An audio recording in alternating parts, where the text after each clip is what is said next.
আজকে জানবো কিভাবে সিএসএস ফাইল ক্রিয়েট করতে হয়। তবে ফাইল তৈরি করার আগে আমাদেরকে জানতে হবে সিএসএস মানে কি। সিএসএস মানে হচ্ছে ক্যাসকেডিং স্টাইল শিট। স্টাইল এই শব্দটা দিয়ে আমরা বুঝতে পারছি যে কোনো কিছুকে ডিজাইন করা, স্টাইলাইজ করা। এইচটিএমএলে আমরা যা যা ডকুমেন্ট রেডি করব, আমাদের এইচটিএমএলে যা যা এলিমেন্ট থাকবে সেই জিনিসগুলোকে সুন্দর করে স্টাইল করা যাবে সিএসএস দিয়ে। তাহলে চলুন প্রথমে আমরা সিএসএস ফাইল ক্রিয়েট করে নিই। ভিএস কোড ওপেন করে নিলাম।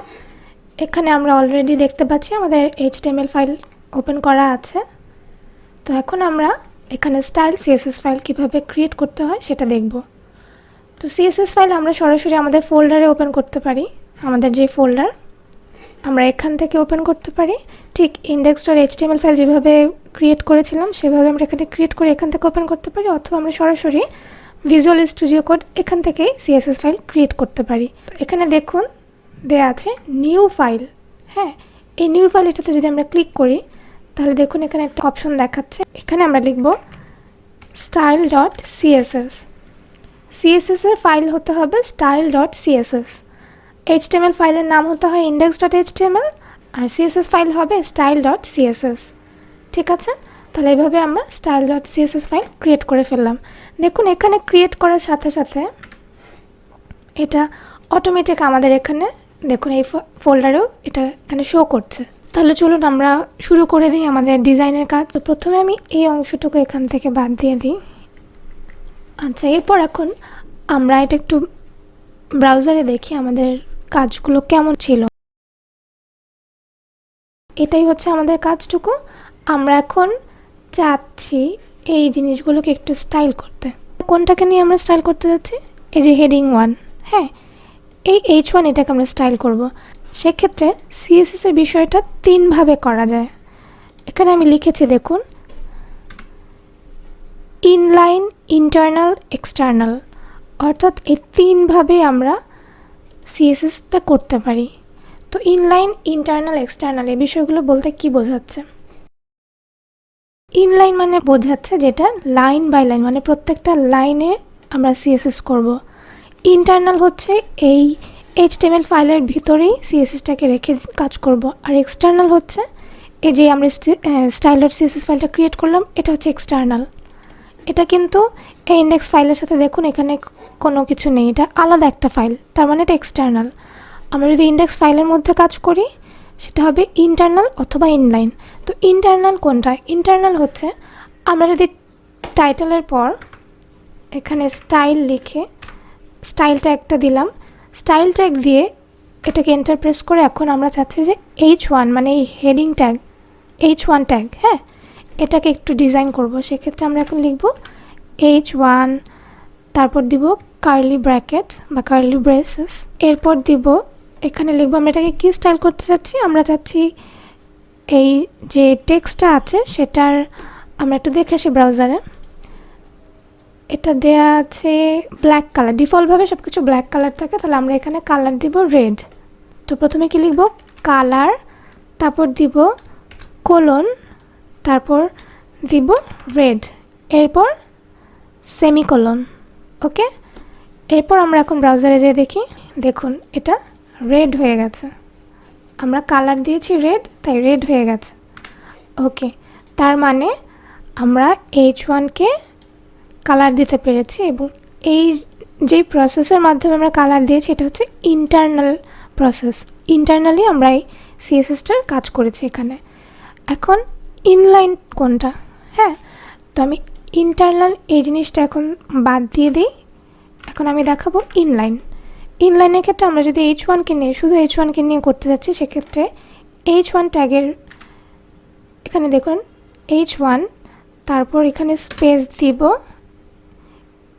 এরপর লিখব স্টাইল, তারপর সমান, সমান দেওয়ার সাথে সাথে অটোমেটিক কোটেশন মার্কটা চলে আসছে এখানে। এরপর আমরা এখানে লিখব কালার, তারপর কোলন, তারপর রেড। ঠিক আছে, এইটুকু লিখে আমরা দেখি কি হচ্ছে। দেখুন এখানে সেমভাবে লালটাই দেখাচ্ছে, আমরা কিন্তু ওইটুকু মুছে দিয়েছি। এখন আমরা H1-এর ভিতরে কাজ করছি, অর্থাৎ এটা ইনলাইনে কাজ করছি। তাহলে আমরা বুঝতে পারলাম ইনলাইনে করা যায়, ইন্টারনালি করা যায়, এবং ফাইনালি যেটা হচ্ছে সেটা হচ্ছে এখান থেকে আমরা স্টাইল করতে পারি। তো আপনাদের নিশ্চয়ই প্রশ্ন আসছে, তাহলে 3টা ধরনের মানে কি, 3টা কোনটা করলে ভালো হয়? অবশ্যই ভালো হয় এক্সটার্নালি, কারণ আমরা তো শুধু H1 H3 এরকম থাকবে না, আমাদের একটা বিশাল প্রজেক্ট হবে, বিশাল বিশাল পেজ ক্রিয়েট করতে হবে, সেক্ষেত্রে এক্সটার্নাল সিএসএস করতে হবে। তবে আমাদেরকে জেনে রাখতে হবে সিএসএস অনেকভাবে করা যায়, ইনলাইন, ইন্টারনাল এবং এক্সটার্নাল। ঠিক আছে, তাহলে আমরা এখান থেকেও চলে আসি। এখন আমরা চলে যাব স্টাইল সিএসএস এক্সটার্নাল ওয়েতে। এখানে আমরা সেমভাবেই করব। এখানে লিখব H1, তারপর সেমিকোলন, এরপর লিখব কালার, রেড দিয়েছি অনেকবার, এবার আমরা এখন কালার দিই ব্লু, তারপর সেমিকোলন। ঠিক আছে, এই জিনিসগুলো একটু খেয়াল রাখবেন। প্রথমে লিখবেন H1, তারপর কার্লি ব্রেসেস, এটাকে কার্লি ব্রেসেস বা কার্লি ব্র্যাকেট, সংক্ষেপে কার্লি ব্রেসেস বলে। কার্লি ব্র্যাকেট আমরা বাংলায় জানি যেটাকে বলে দ্বিতীয় বন্ধনী, তাই না? আচ্ছা, তো কার্লি ব্রেসেস দেওয়ার পর আমরা দিব কালার, মানে আমরা কি চেঞ্জ করতে যাচ্ছি, আমরা একটা কালার চেঞ্জ করতে যাচ্ছি, তাই লিখব কালার। কালার দিয়েছি কি ব্লু, তারপর দিয়েছি সেমিকোলন। আচ্ছা দেখি, ও কিছু হলো না কেন? ইনলাইন ইন্টারনাল করার সাথে সাথে চেঞ্জ হয়ে গেল, কিন্তু এক্সটার্নাল করার সাথে সাথে কিছুই চেঞ্জ হলো না। খুবই ডিসঅ্যাপয়েন্টিং ব্যাপার। তো ডিসঅ্যাপয়েন্টিংয়ের কিছু নেই, ব্যাপারটা হচ্ছে এই ইন্ডেক্স ফাইল এবং এই সিএসএস ফাইল, এই দুইটা একটা ফোল্ডারে আছে ঠিকই, দেখুন ওরা দুজন একই ফোল্ডারে আছে, কিন্তু ওদের দুজনের সাথে দুজনের কোনো কানেকশন তৈরি হয়নি এখনও। তো এই কানেকশনটা আমাদেরকে করে দিতে হবে। সেটা কিভাবে?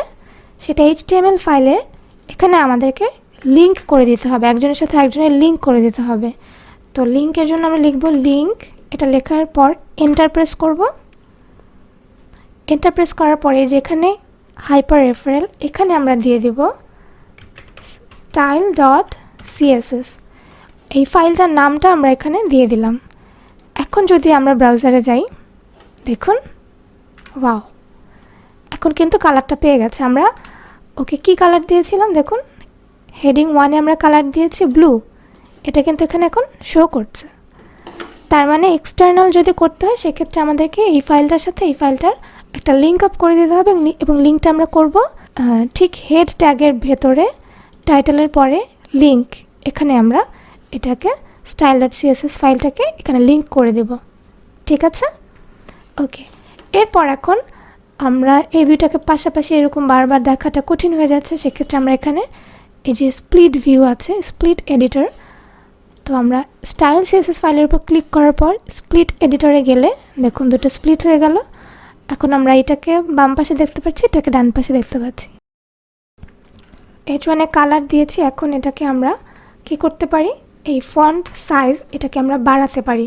সেক্ষেত্রে আমরা লিখব ফন্ট সাইজ, তারপর কোলন, দেখুন বাহ, বেশ বড় সড়োভাবে এখন দেখা যাচ্ছে। তো এগুলো এক একটা ফন্ট, এটার সাইজ হয়ে গেছে 100 পিক্সেল, PX মানে পিক্সেল। ওকে, তো ফন্ট সাইজ দিতে পারি, আর কি কি দিতে পারি, এটাকে আমরা আপার কেস করতে পারি, মানে প্রত্যেকটা লেটার ক্যাপিটাল লেটার হয়ে যাবে, সেটা আমরা করতে পারি। সেজন্য লিখতে হবে টেক্সট ট্রান্সফর্ম, তারপর কোলন, তারপর আপার কেস, ওকে, তারপর সেমিকোলন। প্রত্যেকটা লেটার এখন আপার কেস হয়েছে। তো আমরা আরেকটা কাজ করতে পারি, আমরা সবগুলোকে আপার কেস না করে প্রত্যেকটা ওয়ার্ডের শুরুর যে লেটারটা সেটাকে শুধু বড় হাতে রেখে বাকিগুলো সব নর্মাল রাখতে পারি। সেক্ষেত্রে কী করতে পারি, টেক্সট ট্রান্সফর্ম ক্যাপিটালাইজ, এটা দেওয়ার পর সেমিকোলন। দেখুন এখন কি হয়েছে, শুধু প্রত্যেকটা শব্দের প্রথম অক্ষরটা বড় হাতের ক্যাপিটাল লেটার আছে। ঠিক আছে, আচ্ছা, এখন এই লেখাটাকে আমরা চাচ্ছি যে এই পুরো স্ক্রিনের জুড়ে মাঝখান বরাবর আনতে। সেক্ষেত্রে আমরা কি করব, সেক্ষেত্রে আমরা করতে পারি, এখানে লিখব টেক্সট অ্যালাইন সেন্টার, সেন্টার মানে তো কেন্দ্রে, তাই না? তো আমি এটাকে সেন্টারে নিয়ে আসলাম, দেখুন মাঝখানে চলে আসলো।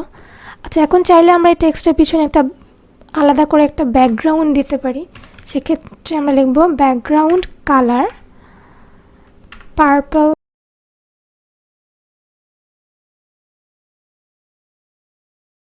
ওকে, তো এখন হচ্ছে পার্পলের উপর এই ব্লু কালারটা ভালো লাগছে না, সেক্ষেত্রে আমরা ব্লু এর জায়গায় দিয়ে দিই হোয়াইট। এখন দেখতে ভালো লাগছে। ওকে, আর কি করা যায় একটা টেক্সটকে নিয়ে আর করা যায়। ওকে, এটাকে আমরা এখন ইটালিক ওয়েতেও লিখতে পারি। তাহলে সেক্ষেত্রে আমরা লিখব ফন্টের স্টাইল লিখব ইটালিক। ওকে, তারপর সেমিকোলন, এরপর দেখুন এটা ইটালিক ফর্মে এখন হয়ে গেছে। আচ্ছা, এখন আমরা আরেকটা কাজ করতে পারি, টেক্সট ডেকোরেশন, এটার নিচে দিতে পারি আন্ডারলাইন। ওকে, দেখুন নিচে একটা আন্ডারলাইন শো করবে। তো আজকের ভিডিওর আরেকটা বিষয় ছিল এখানে যেটা বলা আছে সিলেক্টর প্রপার্টি ভ্যালু। এই বিষয়গুলো কি? এটা হচ্ছে এই যে H1 দিয়ে আমরা কাজ করছি, CSS এর ভাষায় এটাকে বলে সিলেক্টর। এই সিলেক্টরটার মধ্যে কি জিনিস আমরা দিয়েছি সেগুলো আমরা দেখি। আমরা কি দিয়েছি? কালার দিয়েছি, ফন্ট সাইজ দিয়েছি, টেক্সট ট্রান্সফর্ম দিয়েছি। তো এই কালার, এই বিষয়টা হচ্ছে প্রপার্টি। ওকে, এই সিলেক্টরের প্রপার্টি কয়টা এখানে আমাদের দেখতে পাচ্ছি? Colour, font size, text transform, এই বিষয়গুলো হচ্ছে প্রপার্টি।